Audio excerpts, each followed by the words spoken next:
If you're a female runner over 45 and your interval sessions feel harder than they used to, or you've finished them and you feel completely wiped out for days, then this is for you. Because most female runners think intervals just stop working as you get older. They start to feel like they're too risky or too exhausting or just not worth it anymore.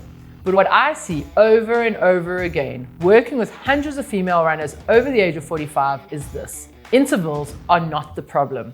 It's how you're using them that's quietly holding you back. And the first mistake starts before the session even begins. It starts in your head. Because most female runners treat intervals like something they have to survive. You show up already tense, already thinking about the pace, already wondering if you're going to get through it. And that feeling, that pressure, changes everything. Imagine you're trying to write neatly while gripping the pen as hard as you possibly can. You can still write, but it's tight, it's forced, and it takes way more effort than it should. And that's exactly what happens in your body. When you approach intervals with tension, your movement tightens, your stride will shorten, and everything becomes harder than it needs to be. And here's the problem. Intervals are not just about fitness. They're also about coordination. They're about rhythm. They're about teaching your body to move efficiently at speed. But tension will shut that down. So instead of building speed, you end up fighting your own body. So the shift here is simple, but powerful. You don't go into intervals to prove anything. You go into practice movements, controlled, relaxed, intentional. Now, once we fix that, there's another mistake that quietly builds on top of it. And this is where a lot of female runners get stuck. You're doing interval sessions that your body used to be able to handle years ago. The same structure, the same pace, the same expectations, but your body is not the same anymore. And that's not a bad thing. It's just a different system now. Think of it like cooking. If a recipe says add some salt, a pinch improves everything. But if you keep adding more and more, thinking it'll make it better, eventually you ruin the dish. And that's exactly what happens with intensity. Intervals, hill sessions, even harder long runs, they all count. And when you stack too much of that together, your body never fully clears the fatigue. So what happens? Your speed starts to feel heavy. Your recovery takes longer. And then you start believing, well, I just can't do intervals anymore. But it's not that you can't, it's that the dosage is wrong. For female runners over 45, less done properly always beats more done poorly. Okay, now I'm going to show you the next piece, because this is where the science really matters. Most female runners think intervals are there to make you tired, to push you, to leave you exhausted. But that's not what they're for. Intervals are there to send a signal. Shorter intervals teach your brain to recruit more muscle fibers than usual, and for those muscle fibers to fire faster, cleaner, and more efficiently. Longer intervals teach your body to deliver oxygen more efficiently, to use fuel more effectively. But that only works if the quality stays high. The moment your pace starts dropping, repetition after repetition, something changes. You're no longer training speed, you're training fatigue. And those are not the same thing. And here's where one of the biggest mistakes happen. Most runners start their intervals too fast. That first repetition feels good, so you push it, maybe even the second one. But by the third or the fourth, you're already hanging on. And now every rep after that just gets slower and heavier and more forced. So instead of finishing strong, you're just trying to survive to the end. And that will change the entire session. Because now, instead of consistent, high quality effort, you get a drop off. And once that drop off starts, the session stops doing what it's supposed to do. It's like trying to practice good posture, but getting more and more slouched each minute. You're still doing the reps, but you're reinforcing the wrong pattern. So instead of leaving your session sharper, you leave it more tired and less efficient.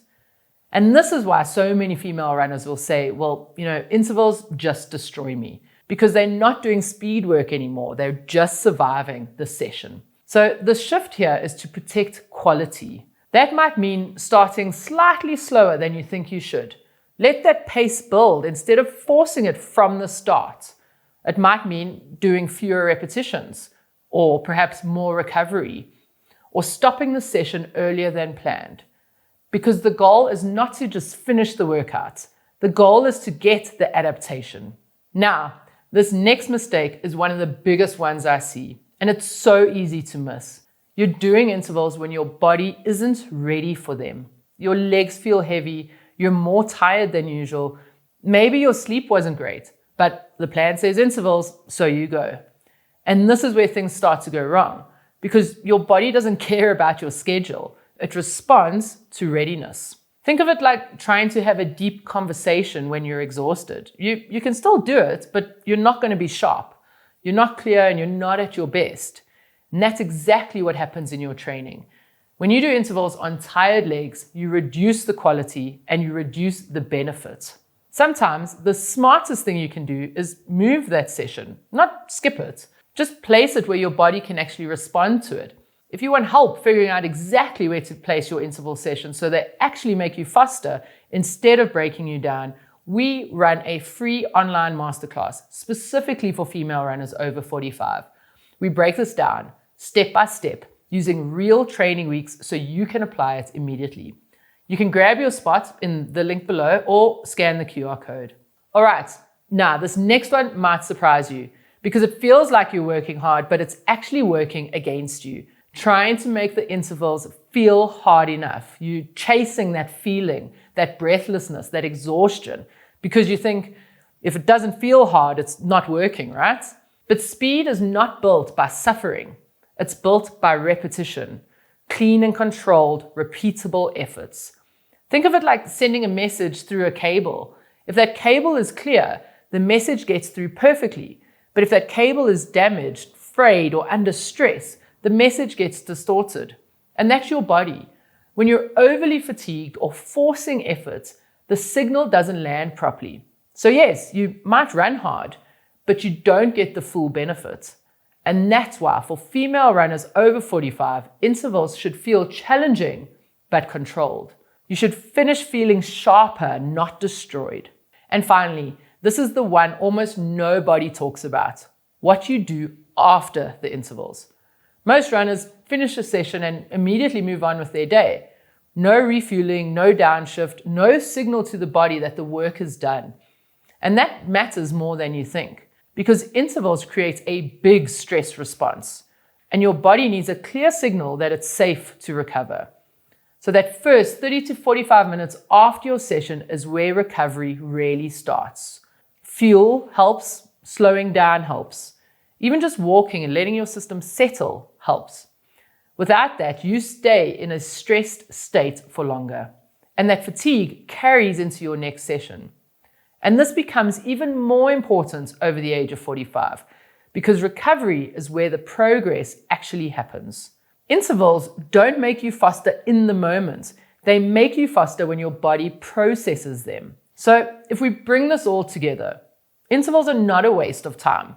But the way most female runners over 45 are using them is too much tension, too much intensity stacked together, too much fatigue, and not enough recovery.